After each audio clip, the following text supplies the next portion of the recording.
పహల్గాంలో జరిగిన సంఘటన యావత్ భారతదేశం చూసింది. దాని ప్రతీకారంగా భారతదేశం కూడా మిషన్ సింధూరాన్ని లాంచ్ చేసింది. మిషన్ సింధూరాలో భాగంగా వినుకొండ కాన్స్టిట్యున్సీకి కోరెంట్ల మండలం కలితాండకు చెందిన మురళీ నాయక్ కూడా ఆయన కూడా తన వంతు దేశ ప్రేమ చాటుతూ వీర మరణాన్ని పొందినాడు ఈ యుద్ధంలో. ఈరోజు జగన్మోహన్ రెడ్డి గారు వాళ్ళ తల్లిని తండ్రిని ఇద్దరిని కూడా ఫోన్ ద్వారా పరామర్శం చేయడం జరిగింది. వాళ్ళ తల్లి బిడ్డని తన కొడుకుని చదివించాలని ముంబైలో కష్టపడి పనిచేసి అదేవిధంగా భీమ్ వ్యాపారం చేస్తూ వాళ్ళ తండ్రి మురళీ నాయక్ ఎప్పుడు కూడా చెప్పేవాడంట చిన్నపిల్లోడి నుంచి కూడా ఆర్మీకి పోవాలా, ఆర్మీకి చేరాలా అని.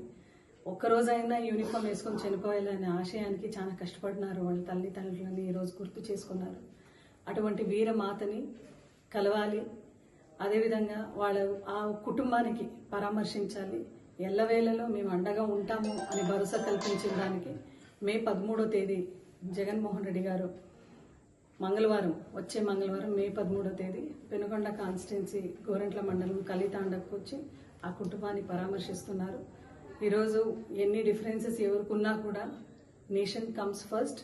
ఈ ఒక తరుణంలో ప్రతి ఒక్కరు కూడా అప్రమత్తంగా ఉండు తన వంతు సేవని ఈ దేశానికి అందిస్తాం. అటువంటి దాంట్లో మేము ఎంత దూరంగా ఉన్నా కూడా బార్డర్కు కూడా ప్రతి ఒక్కరు కూడా ఒక రెస్పాన్సిబిలిటీతో ఫీల్ అయ్యి ఆ కుటుంబానికి నిలబడాలి. ఆ కుటుంబానికి నిజంగా భగవంతుడు ఈ ఒక ఘటన నుంచి బయటికి రావడానికి మనమందరూ కూడా ప్రార్థించాలి. అదేవిధంగా మురళీ నాయక్ ఆత్మ కూడా ఎక్కడున్నా కూడా వీరమరణ పొందిన మురళీ నాయక్ ఆత్మ కూడా శాంతించాలి అని ఈరోజు మేమందరూ కూడా మనస్పూర్వకంగా కోరుకుంటూ జగన్మోహన్ రెడ్డి గారి పర్యటన అయితే మే 13వ తేదీ మంగళవారము గోరెంట్ల మండలం కలితాండలో ఉంటుంది అని అధికారికంగా దృఢపడిస్తున్నాం.